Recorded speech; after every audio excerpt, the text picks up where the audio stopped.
ruinas.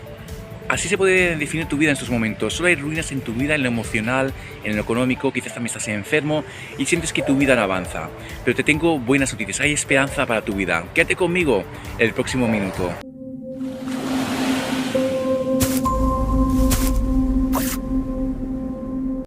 Estoy abriendo un camino en el desierto y haré brotar ríos en tierra seca. Esto es una palabra de Dios para ti en el día de hoy, que sientes que todo ya está acabado, que no hay más esperanza para ti.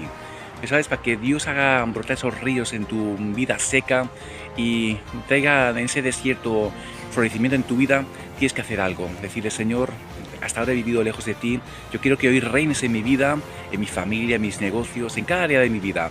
Y sabes, Él ha prometido que si estás en Él, todas las cosas viejas pasaron, todas son hechas nuevas.